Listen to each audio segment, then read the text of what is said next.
صلی اللہ علیہ وسلم۔ اور شفقت وہیں ہوتی ہے جہاں کوئی غلطی ہوتی ہے، درگزر وہیں ہوتا ہے جہاں کوئی کوتاہی۔ عورت اطاعت کرے، فرما برداری کرے، اس کو حکم ہے، خامن درگزر کرے، شفقت کرے، اور کوئی کوتاہی دیکھے، کوئی غلطی دیکھے، اس پر پردہ پوشی کرنے کی کوشش کرے۔ یاد رکھیں، اعلیٰ حضرت فاضل بریلوی رحمۃ اللہ علیہ فرماتے ہیں جو مردان خدا ہے، جو اللہ کے بندے ہیں، جو مردان خدا ہے، فرمایا ان کا طریقہ تو یہ ہے کہ وہ اپنے گھر والوں کی بڑی بڑی غلطیاں معاف کرتے ہیں، بڑی بڑی کوتاہیاں، بڑی بڑی۔ حضرت ابو الحسن رحمۃ اللہ تعالیٰ علیہ، جناب ابو الحسن خرقانی بہت بڑے درویش صوفی گزرے ہیں، اور صاحب بصیرت اور زندہ اور بیدار مغز صوفی تھے، صرف ہو والے صوفی نہیں تھے۔ ان کو خبر ہی نہیں کہ معاشرے میں میں کھٹکتا ہوں دل عالم میں کانٹے کی طرح، اور تو فقط اللہ ہو اللہ ہو اللہ ہو۔ حضرت ابو الحسن خرقانی خانقاہ بھی آباد کرتے تھے، اور معاشرے میں کبھی ظلم ہوتا تھا تو بادشاہوں کا جا کے حقہ پانی بھی بند فرما دیا کرتے تھے۔ بڑے بیدار مغز اور بیدار ذہن صوفی تھے۔ حضرت باجید بستامی رحمۃ اللہ علیہ کے سجادہ تھے، اور محمود غزنوی آپ کا مرید تھا۔ اب بہت صاحب بصیرت بادشاہ ہوا ہے، وہ آپ کا خدمت گزار تو حاضر ہوتا تھا۔ محمود غزنوی کہتے ہیں جب میں پہلے دن گیا تو بابا جی مجھے اٹھ کے نہیں ملے، بیٹھے بیٹھے سلام کیا، واپس آنے لگا تو مجھے چھوڑنے آئے میری سواری تک، تو میں نے کہا حضرت جی جب آیا تھا تو پوچھا بھی نہیں اور اب چھوڑنے آ گئے۔ تو فرمانے لگے جب تو آیا تھا تیرے اندر تکبر تھا، تو کہتا تھا مولوی بادشاہوں کو اٹھ کے ملتے ہیں اس لیے نہیں ملا، اور اب تو سوچ رہا ہے کہ نہیں سارے مولوی ایک طرح کے نہیں ہوتے، اس لیے میں تیری عزت دینا تیرے لیے ضروری سمجھا ہے، اس لیے تجھے چھوڑنے آیا ہوں۔ حضرت ابو الحسن بڑے صاحب بصیرت آدمی۔ ایک آدمی یمن سے آیا کئی 100 کلومیٹر کا سفر طے کر کے ملنے، اس نے دروازے پہ دستک دی، حضرت کے گھر کے دروازے، بادشاہ کے پیر ہیں۔ اندر سے بی بی صاحبہ بولی کون ہے دروازے پہ؟ فرمایا میں یمن سے آیا ہوں یا مصر سے آیا ہوں، بڑی دور سے ملاقات کرنی ہے۔ حضرت صاحب کدھر ہیں؟ تو بی بی کہنے لگی تجھے بھی کوئی کام نہیں جس طرح اسے کوئی کام نہیں، تو بھی فارغ ہے اس کی طرح، بس یہی اللہ ہو اللہ ہو، یہی ڈیوٹی ہے تیری بھی۔ میں نے کہا یار اتنا بڑا صوفی اور گھر میں اس کا کیا حال ہے، وہ بات کرنے والی۔ تو میں نے کہا جناب حضرت کدھر ہیں؟ تو کہنے لگی وہ کوئی جنگل میں بیٹھا اللہ اللہ کر رہا ہوگا، نہ بچوں کی فکر نہ گھر بار کی فکر، مسئلوں سے بھی پیٹ بھرتے ہیں کبھی، ادھر بیٹھا ہوگا، جا ملنا ہے تو تو بھی چلا جا، دوبارہ دروازے پہ دستک نہ دینا خبردار۔ کہتے ہیں میرے وہ جو میں ایک ذائچہ بنا کے آیا تھا نا اللہ کے ولی کا، وہ میرا سارا ہی ٹوٹ گیا۔ میں نے کہا کچھ نہیں حال، جس کا گھر حال نہیں تو باہر کیا ہوگا، اندر ہی کوئی طبیعت نہیں۔ لوگ فٹافٹ اعتراض کرتے ہیں، کہتے ہیں صاحب فلاں بندے کو نہیں صحیح کر سکے تو، حالانکہ یہ بات اور ہے، یہ پہلو اور ہے۔ نوح علیہ السلام کی بیوی اگر کافر رہ جائے، بیٹا اگر غیر مسلم رہ جائے تو یہ حکمت الہی ہوتی ہے، یہ اللہ پاک کی حکمت ہوتی ہے، حکمت ہوتی ہے، اس میں پیغمبر کی تبلیغ میں کوئی اعتراض نہیں کیا جا سکتا۔ اس نے کہا جنگل میں ہوں گے تو بھی چلا جا۔ کہتے ہیں وہ جو میرے ذہن میں ان کا زاویہ تھا، وہ جو ایک شخصیت کا روپ میں بنا کے وہ تو نکل گیا، لیکن میں نے کہا چل اتنی دور سے آیا ہوں بابے سے میل ہی لیتا ہوں، شام ہو گئی ہے رات بھی رہنا ہے۔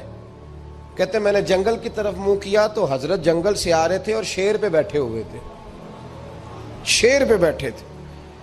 فرماتے ہیں پھر میرے دل میں خیال آیا، میں نے کہا بی بی قابو آتی نہیں اور شیر کو قابو کیا ہوا ہے۔ پھر وسوسہ آیا اتقوا فراست المومن فإنه ينظر بنور اللہ، رواہ ترمذی او کما قال صلی اللہ علیہ وسلم۔ اللہ کے رسول فرماتے ہیں مومن کی فراست قلبی سے ڈرو، وہ تو اللہ کے نور سے دیکھا کرتا ہے، اللہ کے دیے ہوئے نور سے دیکھتا ہے۔ اللہ اکبر۔ جب یہ بات سنی نا، اس نے کہتے میں نے دل میں سوچی تو حضرت میرے دل کی بات جان گئے اور فرمانے لگے او بھائی، کہتے میں نے کوئی حال بتایا نہیں، خود ہی فرمانے لگے میاں اس کے اندر صرف ایک ہی غلطی ہے کہ وہ زبان کی ٹھیک نہیں، بستر کی بڑی پاک ہے، نظر کی بڑی پاک ہے، کردار کی بڑی اچھی ہے، میرے بچوں کو پالتی ہے، بس زبان کی ذرا ٹھیک نہیں۔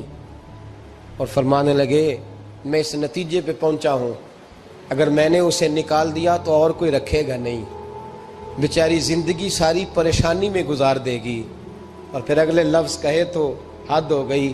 فرمانے لگے میں اس بد زبان سے حسن سلوک کرتا ہوں، اللہ نے یہ بے زبان مخلوق میری فرما بردار بنا دی ہے.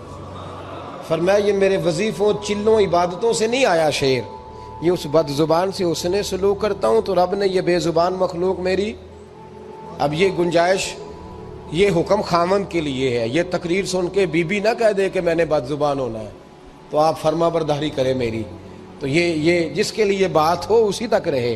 خامد کو حکم ہے کہ اگر کوئی کوتاہی ہے تو اس کوتاہی کی پردہ پوشی کرے. گھر جو ہوتا ہے نا، گھر کچھ چیزیں اجازت نہیں دے رہی میری کہ میں کچھ اور بات آپ سے کروں، کچھ آپ کو نیند بھی آ رہی ہے. دیکھیں پورا وجود سلامت ہو اور اندر روح نہ ہو تو بندہ زندہ رہ سکتا ہے؟ جڑے نہیں بولے انہیں رہ لینا میرا خیال. وجود ہو سارا سلامت ہے لیکن روح سلامت، بندہ بچ جائے گا؟ بولے نا یار، جنہیں نیند آ رہی ہو بولو. نہیں نہ رہ سکتا.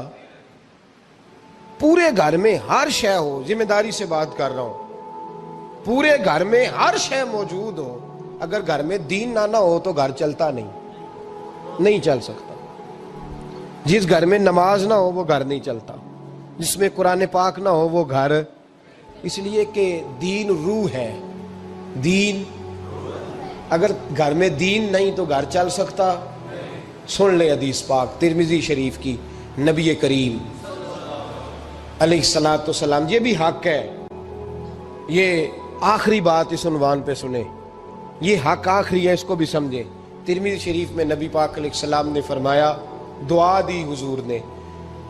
نبی پاک فرماتے ہیں اللہ اس بی بی کو جزائے خیر دے، اللہ اس پہ رحم فرمائے جو سویرے اپنے خامد کو نماز کے لیے جگاتی ہے، اور اگر نہ اٹھے تو پانی ڈال کے جگاتی ہے.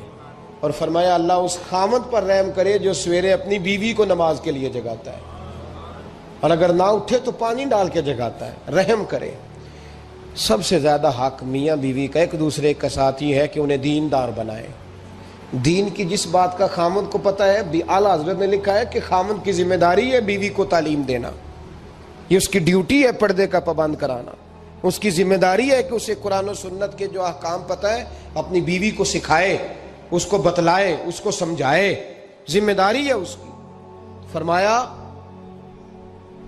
اللہ اس پہ رحم کرے. ذمہ داری ہے ایک دوسرے کو مذہب سے آشنا کریں، پیار کے ساتھ محبت کے ساتھ قائل کریں. خامد بڑی باتوں میں روٹھ جاتا ہے، اگر کبھی اس بات پہ بھی روٹھ جائے کہ آج نہیں روٹی کھانی تیرے ہاتھ کی، انہیں نماز ہی نہیں پڑھی تو آج نہیں میں نے تیرے ساتھ کوئی بات کرنی اس لیے کہ تیری آواز گلی میں میں نے سنائی دی ہے مجھے. تو خامد کو چاہیے کہ اسے دینداری سکھائے. عورت کو بھی چاہیے کہ وہ کہے صاحب تھوڑی روٹی کھا لینی ہے لیکن مہربانی کریں حلال رزق لے کے آئے. مجھے زیادہ کپڑوں کی ضرورت نہیں، میں پرانے پہ گزارا کر لوں گی لیکن میرے بچوں کے حلق سے ہرا نہیں گزرنا چاہیے کہ دینداری ایک دوسرے کو سکھائیں. ایک دوسرے کو حضرت سلطان باہو کا نام تو سنا ہوگا آپ حضرات نے، الحمدللہ کافی لوگوں نے سنا ہوگا. حضرت سلطان باہو رحمۃ اللہ علیہ کے جو والد تھے ان کا نام تھا حضرت بازید. جاگیردار تھے، دنیا دار تھے، بہت بڑے مالدار تھے. فرماتے مذہب کی طرف میرا رجحان نہیں تھا. چوتھی شادی کی بی بی راستی کے ساتھ. بی بی صاحبہ بڑی نیک تھی. بی بی صاحبہ کہتی ہیں میرا دل کرتا تھا میرا خامد بھی نمازی ہو جائے. اور عام دنیا دار نہیں تھے، 7 جاگیروں کے مالک تھے. بڑا مشکل ہوتا ہے. پیران نظام کے آستانوں پہ غریب لوگ رہ گئے ہیں، جڑا 4 جماعتاں پڑھ جائے یا پیسے آ جائیں انہوں نے تو کسی پیر دی لوڑ ہی کوئی نہیں. اور اگر بندہ مالدار ہو تو کئی پیروں دے آپ مرید ہوندے نے، وہ کہتے ہیں مینوں آپ کنے پیر سلوٹ کر دیں. ایک صاحب نے میری ایک دفعہ افطاری کی تو کہنے لگے آپ کی افطاری ہے. اس جگہ ایک اجتماع سے میں نے بیان بھی کرنا تھا تو واپسی پہ ان کے ہاں انہوں نے مجھے فوٹویں دکھانی شروع کر دی. اب یہ بھی ایک مسئلہ ہے نا، کیا کہتے ہیں اس کو، سیلفی. جی بڑے بڑے سیانے بندے ساری دیہڑی یہی کام کرتے رہتے اور کم ہی کوئی نہیں سرے. تو وہ مجھے تصویریں دکھانے لگے، اے پیر صاحب دی بھی میں دعوت کیتی، اے پیر صاحب دی بھی میں دعوت کیتی، اے پیر صاحب دی بھی میں دعوت کیتی، اے پیر صاحب دی بھی میں دعوت. 14-15 پیر مجھے گنوا دیے. تو کھانے تو بعد مینوں کہن لگے کہ تسی دوبارہ کدو آؤ گے؟ میں کہا جدو تسی 200 بندے نو میرا بھی نام دس لو گے ادو آ جائیں گے. اب مالدار آدمی ہے نا, تو اب بعد میں مجھے ایک دو دفعہ انہوں نے فون کیا, میں کیا وہ بڑے بڑے پیراں دی اس لسٹ وچ میں اپنا نام نہیں شامل کرانا چاہتا, میں نے تو نہ چھوٹے چھوٹے جی رہن دے بھائی, ہم بچتے ہیں اس کام سے, بچتے ہیں ایسے آدمی سے. وہ کسی درویش نے کہا تھا جس کی ہر بات میں پوشیدہ ہو نشتر کی چبھن, ایسے ہر صاحب احسان سے ڈر لگتا ہے, بچنا چاہیے. تو مالداروں کے تو آپ بڑے مرید ہوتے ہیں, کئی پیر حاضریاں دیتے پھرتے ہیں, کہیں مولوی دستے نگر ہوتے ہیں, معاذ اللہ. اللہ خودداری اور عزت نفس عطا کرے, آمین تو کہہ دیجئے. دینداری کے اللہ توفیق عطا فرمائے. تو بہت بڑے جاگیردار تھے حضرت سلطان باہو رحمۃ اللہ علیہ کے والد. بی بی شیبہ کہتی ہے نمازی بنانا تھا خاوند کو. کس کو؟ کس نے بولے؟ کس نے نمازی بنانا ہے؟ اور بیوی کو کس نے بنانا ہے؟ پکی گل نے نہیں. میں کونسلر صاحب نو میں کیا ماشاءاللہ جیت گئے ہو؟ کہندے ہاں جی. میں کہندے جی کوئی حکم ہوئے تو میں دسو. میں کہ حکم ہے کہ تسی اپنے حلقے دے بندیاں دی ڈیوٹی لانی, کیڑا کیڑا نماز حاضری لانی ہے, کیڑا کیڑا نماز پڑھنا ہوندا ہے تے کیڑا کیڑا نہیں ہوندا. کہنے لگے بڑے سیانے نکلے ہو, پہلا مینوں ہی وسیتے واڑ چھڑیا جی, میں جاؤں گا تے دوجیاں دی حاضری لاں گا نا. تو خاوند نمازی بنائے گا بیوی کو تو اس سے پہلے خود بنے گا تو بنائے گا نا جی. جی تو اگر خاوند کہہ دے تو پڑھیا کر, میرے پیچھے نہ لگی تو کتنی جنی کو تو پڑھنی اونی میں پڑھنی ہے نا. تو میں آج میں ایک دوست کو کہہ رہا تھا, میں کہہ رہا تھا بچے وہ کام نہیں کرتے جو آپ کہتے ہیں, اور میں نے جمعے میں بھی کہا تھا بچے وہ کرتے ہیں جو ہمارا عمل دیکھ کے بچے چلتے ہیں, صرف بات پہ عمل نہیں کرتے. بی بی راستی کہتی ہے میں نے ٹھان لی کہ میں نے اس جگیردار کو, وڈیرے کو, اس موٹے بڑے چودھری کو میں نے نمازی بنانا اور بنا کے دکھانا ہے نمازی. بی بی صاحبہ کہتی ہیں کہ وہ جس خاتون کی بھی باری ہوتی تھی, 4 بیویاں ہوتی تھیں, وہ اس کا حق ادا کرتے تو بعد میں اپنی خوابگاہ میں جا کے آرام کرتے. ان کا جو خادم تھا ملازم, وہ رات کو دودھ کا پیالہ انہیں دینے جاتا تھا, سونے سے پہلے ان کے پاس دودھ کا پیالہ پہنچتا تھا. تو بی بی صاحبہ کہتی ہیں میں نے رات کو ملازم سے کہا دودھ دینے تو نہیں جائے گا, میں جاؤں گی. کہ میں آدھی رات کو دودھ کا پیالہ لے کے حاضر ہوئی. تو کیسے آئی؟ میں نے کہا بی بی ہوں, آ گئی ہوں, تو اب مہربانی کریں. میں نے کہا اگر اجازت دیں تو آپ کے پیر نہ دبا دوں. چل دبا دے. بی بی کہتی ہیں پیر دباتے دباتے میں نے کہا اگر اجازت دیں تو صبح نماز کے لیے جگا دوں. یہ نماز کی تبلیغ ہو رہی ہے. تو بابا جی پتہ کیا کہتے ہیں حضرت بازید, کہنے لگے تو مجھے جانتی نہیں, خبردار مجھے تبلیغ کرنے کی کوشش کی, اس گھر میں رہنا ہے تو سانس اونچا نہ لینا, پتہ ہے تو کس کے ساتھ بھی آئی, خبردار. کہتے میں چپ کر کے آ گئی. اگلے دن پھر دودھ لے کے پہنچ گئی تو انہوں نے آنکھ کھول کے دیکھا میری طرف, پھر آ گئی ہے. میں نے کہا اب میرے خاوند ہیں, میرے سر کے تاج ہیں, پیر دبا دوں؟ کہ دبا دو. کہتے ہیں میں نے 10 منٹ پیر دبائے تو میں نے کہا اگر جان کی امان پاؤں تو فجر میں جگا دوں. میں نے جلال فرمایا. کہنے لگے تجھے کہا تھا نا کہ مجھے کسی کا مشورہ قبول نہیں, تو کون ہوتی ہے مجھے بات کرنے والی, چل دوڑ جا. بی بی صاحبہ کہتی ہیں میں 10 دن جاتی رہی. کتنے دن؟ انہوں نے سختی بھی کی, برا بھلا بھی کہا, اور کئی دن یہ بھی کہا کہ کل آئی تو پھر یاد رکھنا. کہتی ہیں 10ویں دن میں گئی تو حضرت بازید کہتے ہیں میرے دل میں خیال آیا یہ جان چھوڑنے والی نہیں, یہ باز نہیں آئے گی, اور چلو ہے بھی تو میری بیوی, غلط بات بھی کوئی نہیں کر رہی, کہہ بھی نماز کر رہی ہے.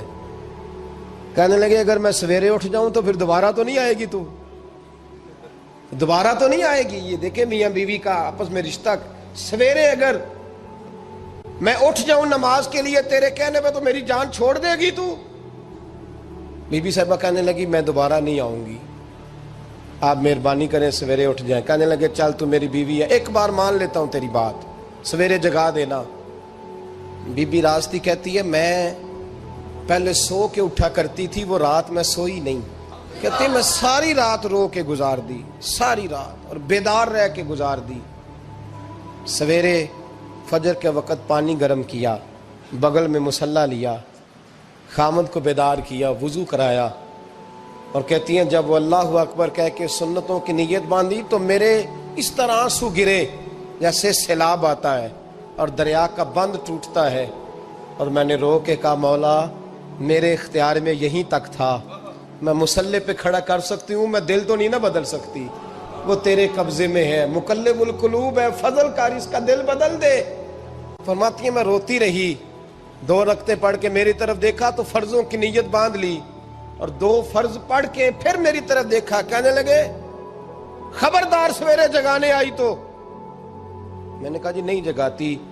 میری طرف دیکھ کے کہنے لگے تو نہیں جگائے گی آج کے بعد میں تجھے نماز کے لیے جگایا کروں گا، میں تجھے جگاؤں گا۔ آپ فرمانے لگی وہ نمازی بن گئے، میں پہلے ہی نمازی تھی۔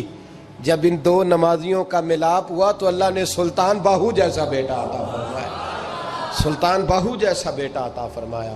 میرے بھائی، میاں بیوی ایک دوسرے کو دیندار بنائیں گے، ایک دوسرے کو نمازی بنائیں گے، وہ ایک دوسرے پہ، اور کس طرح کا؟ بڑا مشکل ہوتا ہے بیوی اپنے خاوند کی تعریف کرے، مشکل ہوتی ہے۔ اعلیٰ حضرت فاضل بریلوی رحمت اللہ تعالی علیہ کی زوجہ، ان کا طریقہ یہ تھا کہ وہ اتنی شناسہ ہو گئی تھی، اعلیٰ حضرت لکھتے تھے تو وہ واقف ہو گئی تھی، وہ کتاب کا اعلیٰ حضرت فرماتے تو وہی کتاب اٹھا کے زوجہ لاتی۔ اس زمانے میں قلم بنتے تھے اپنے ہاتھوں سے، لوگ چھری لے کے اس کے ساتھ قلم بنایا کرتے تھے، تو قلم بنا کے سیاہی رکھتی، کاغذ کئی دفعہ ڈانٹ دیتے، اعلیٰ حضرت کئی دفعہ ڈانٹ دیتے، لیکن اماں جی سنتی۔ وقت وصال آیا تو ایک دن فرمانے لگے حامد رضا کی ماں، تو نے ساری زندگی مانگا کچھ نہیں، تو نے میری بڑی نوکری کی، میرے دین کے کاموں میں سب سے بڑی مددگار تو تھی، چل کچھ چیز مانگ لے۔ جب دین کے رشتے ہوتے ہیں تو پھر معاملے بھی دینداری کے طے ہوتے ہیں، کچھ مانگ لے۔ بڑا کچھ مانگ لیتی ہیں نا بیویاں، بڑا کچھ۔ اعلیٰ حضرت کی زوجہ کیا کہتی ہیں میں نے آپ کو صبح و شام دیکھا ہے، میں نے آپ کے دکھ سکھ دیکھے، خوشی غمی میں آپ کا رویہ دیکھا ہے، میں نے آپ کو ہمیشہ دیندار اور پرہیزگار پایا ہے، اگر مجھے کچھ دینا ہے تو ہاتھ اٹھا کے میری بخشش کی دعا کر دیں، اور اگر صبح قیامت مجھے ضرورت پڑی تو میری سفارش کر دیں گے۔ اعلیٰ حضرت رو پڑے، یہ دینداری کے رشتے ہیں، رو پڑے۔ فرمانے لگے تیرے ساتھ وعدہ ہے، مصطفیٰ کریم صلی اللہ علیہ وسلم کے صدقے احمد رضا جب جنت میں جائیں گے تو تجھے ساتھ لے کے جنت میں جائیں گے، ساتھ لے کے جائیں گے۔ تو بھائی دینداری بنائیں، ہن لباس لکم وانتم لباس لہن، وہ تمہارا لباس ہے اور ان کا لباس ہو۔ رمضان شریف آ رہا ہے، ارادہ کر لیں کہ تراویحیں ساری جماعت کے ساتھ پڑھنی ہے، پڑھیں گے انشاءاللہ تعالی۔ نوجوانوں سے میری گزارش ہے، جوان بچوں سے، ضروری کوئی مذہبی چیز آپ نے دیکھنی ہو، سننی سنانی ہو تو ٹھیک ہے، ورنہ رمضان میں موبائل استعمال نہ کریں، مہربانی فرمائیں، ارادہ کریں۔ اگر کبھی مجبوری بن جائے نا تو ہسپتالوں میں بھی 2-2 گھنٹے بندے کو ایک ٹانگ پہ کھڑے ہونے پڑ جاتا ہے، پاسپورٹ کے دفتر لوگ کھڑے رہتے ہیں، شناختی کارڈ کے دفتر کھڑے رہتے ہیں۔ ارادہ کرو قرآن پاک سننے کا، اور مسجد میں حاضر ہو کے با جماعت 20 تراویحیں پوری پڑھو، اور عشاء سے پہلے آؤ، سنتیں ادا کر کے مسجد میں نماز پڑھو۔ روزہ کوئی شیطانی وسوسہ قریب نہ آنے دو، روزے رکھنے ہیں اور انشاءاللہ رکھنے ہیں، پورے رکھنے۔ مزدور آدمی جو مزدور ہے وہ کہتا ہے میں مزدور ہوں، میں کیسے رکھوں؟ او خدا کے بندے، رب تعالیٰ نے تیرے اوپر فرض کیے ہیں، وہ کہتا ہے میں وہ چیز فرض کرتا ہی نہیں جو تو اٹھا نہ سکے، اس کو پتا تھا ہم رکھ لیں گے تبھی فرض کیے نا، اور مزدور کو تو اللہ اجر بھی زیادہ عطا کرتا ہے، کسی وسوسے پہ نہ لگے۔ اور قرآن، یہ 2 باتیں ہو گئی، روزہ اور تراویح، اور تیسرا دن کے 2 حصے کریں، جو وقت بچ جائے اس کے 2 حصے کریں، آدھے حصے میں قرآن پاک پڑھنا ہے اور آدھے حصے میں درود و سلام پڑھنا ہے، یہ وظیفے پکے کر لیں۔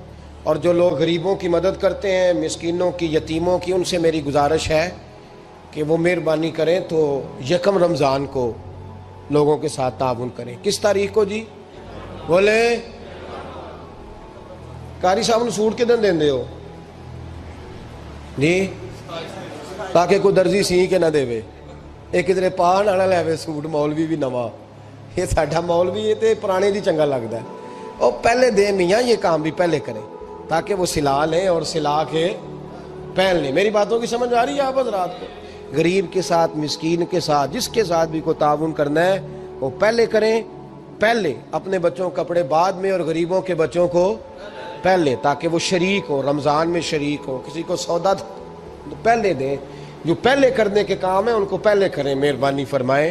رمضان کی نیت کریں، ارادہ کریں، اپنے اندر ذوق پیدا کریں.